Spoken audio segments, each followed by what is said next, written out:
The first time most people hear the phrase "trespassed from a casino," it sounds dramatic, almost like something from a crime movie. Images of security guards escorting someone out, surveillance cameras watching from above, and a lifetime ban flashing across a computer screen.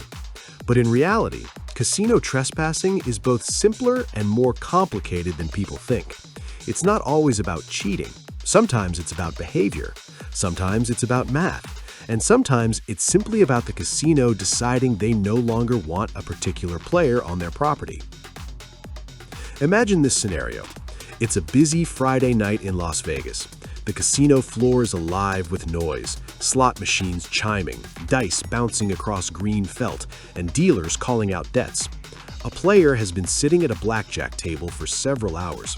At first, nothing seems unusual, but the pit boss has been watching carefully. The player's bet size rises and falls in a very specific pattern. Small bets when the deck is full, larger bets when the cards start to run rich in tens and aces. After a quiet phone call to surveillance, security approaches the player. "Sir, we're going to have to ask you to step away from the table." Within minutes, the player is escorted off the casino floor and handed a document informing them they are no longer welcome on the property. They've been trespassed. So what does that actually mean? At its core, trespassing is a legal concept tied to private property. Casinos may feel like public spaces. They're open 24 hours, anyone could walk in, and the atmosphere feels like a giant entertainment venue. But legally speaking, a casino is still private property. Just like a store can refuse service to a customer, a casino can refuse entry to a patron.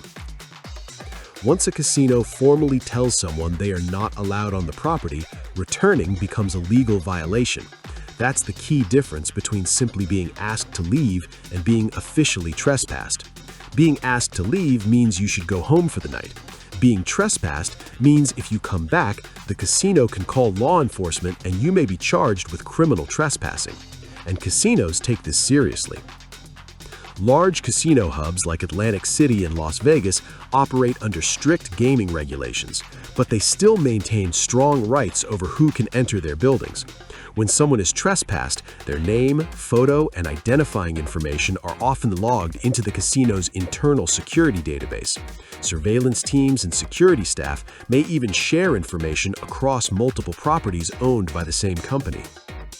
But here's where things get interesting from an educational perspective. Many people assume you only get trespassed for cheating, but that's not entirely true. Cheating, such as marking cards, past posting bets, or colluding with a dealer, is illegal and can lead to arrest. But trespassing often happens for reasons that are technically legal.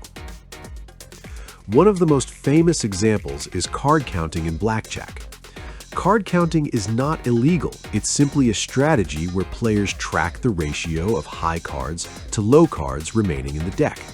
When the deck becomes rich in high-value cards, the player increases their bets because the odds slightly shift in their favor.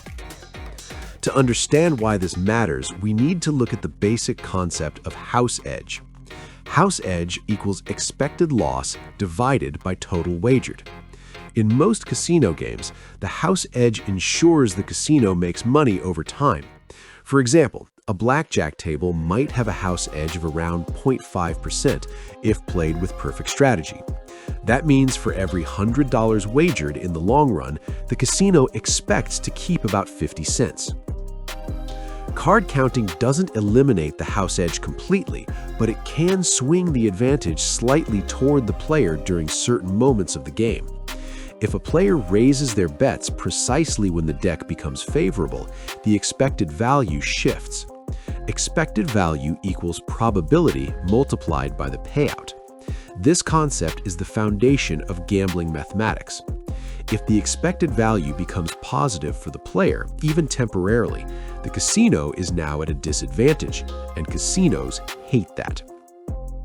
Even though counting cards is legal, casinos are not obligated to offer games to players who demonstrate a mathematical edge. So instead of arresting the player, the casino may simply refuse service. Sometimes this means being asked to stop playing blackjack. In other cases, it escalates to a full trespass notice. But card counting is only one reason someone might get trespassed. Behavior is another major factor. Casinos handle thousands of guests every day, many of whom are drinking alcohol while wagering money. Tempers flare, arguments happen, players blame dealers for losses, someone slams the table after a bad beat. Security steps in to calm things down. Most of the time, these situations end with a warning. But if someone becomes aggressive, disruptive, or threatening, casinos may issue a trespass order to protect staff and other guests. If this is helping you so far, take a second to subscribe. It really helps the channel grow. Keep watching, because what's coming up next is a key piece of information that a lot of players miss. Another common reason involves advantage play techniques that fall into a gray area. For example, some players attempt something known as hole carding. This occurs when a player spots the dealer's hidden card due to sloppy dealing technique. The player then uses that information to make mathematically optimal decisions. Technically, the player isn't cheating, they're just observing information accidentally exposed by the dealer. But from the casino's perspective, this still threatens their edge. Rather than fixing the dealing error immediately, many casinos simply remove the player from the property. Trespassing can also happen for financial reasons. Casinos operate under strict financial regulations designed to prevent money laundering. In the United States, large cash transactions may trigger reporting requirements under federal law. If a player repeatedly attempts to avoid these reporting thresholds, something known as structuring, the casino may choose to trespass them rather than risk regulatory trouble. Then there are professional advantage players. Teams of gamblers sometimes work together to exploit small mathematical edges. The most famous examples involve blackjack teams that rotate players in and out of games. One player counts cards at low stakes, while another big player steps in to place large bets when the deck becomes favorable. Casinos train their staff to spot these patterns. When they do, the team might find themselves backed off or outright trespassed from the property. But what happens after someone is trespassed? This is where reality diverges from Hollywood. Being trespassed from one casino does not necessarily mean you are banned from every casino in the world. Each property has its own policies, and enforcement often depends on ownership groups. However, major casino companies that operate multiple resorts may share security information internally.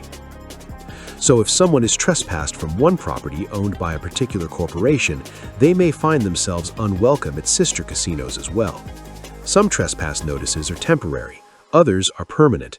In many cases, a player can petition the casino to remove the trespass after a certain amount of time, especially if the incident involved behavior rather than advantage play. But returning before the ban is lifted can have real legal consequences.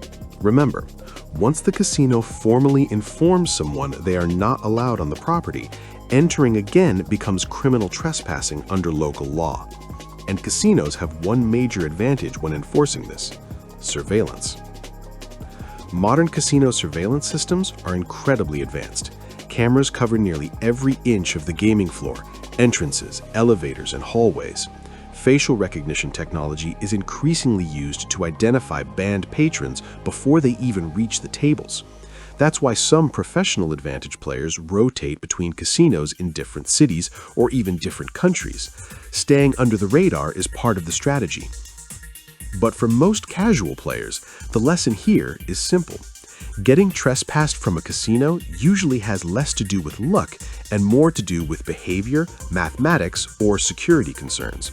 Casinos are businesses built around probability. Their entire operation depends on maintaining a small but reliable advantage over time. When something or someone threatens that advantage, the casino has tools to respond.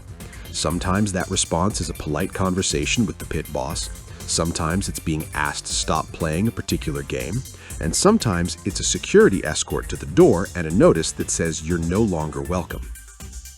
So the next time you hear the phrase "trespassed from a casino," remember that it doesn't always mean someone cheated. Often, it simply means the casino decided the risk of letting that player stay outweighed the profit of letting them play. In a world where every bet is governed by math, casinos are always protecting the numbers. And sometimes protecting the numbers means showing someone the exit. And that wraps up today's video. If you found this video helpful, make sure to hit that like button. It really helps the channel out and tells YouTube this is content worth sharing. Don't forget to subscribe and turn on notifications so you never miss another strategy breakdown, game walkthrough, or insider tip. We've got tons of guides coming your way, and you'll want to be here when they drop. And hey, tell me in the comments what you want to see next. Whether it's roulette strategies, blackjack tips, slot myths, virtual casino breakdowns, whatever you're curious about, let me know. Your ideas shape what we create. Before you go, if you're serious about leveling up your casino knowledge, you have to check out the Ultimate Casino Guide. I put everything I've learned into one massive, easy-to-read resource designed to make you a smarter, more confident, more prepared player.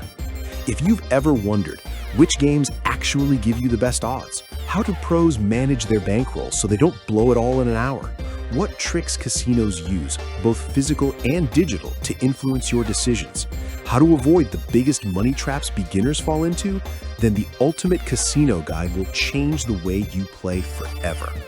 It covers psychology, probability, strategy charts, real-world case studies, VR and online casino risks, loyalty program hacks, literally everything you need to walk into any casino and know exactly what you're doing. The link is right here on the end card. Click it and start transforming the way you play. Thanks for watching. Stay sharp, play smart, and I'll see you in the next video.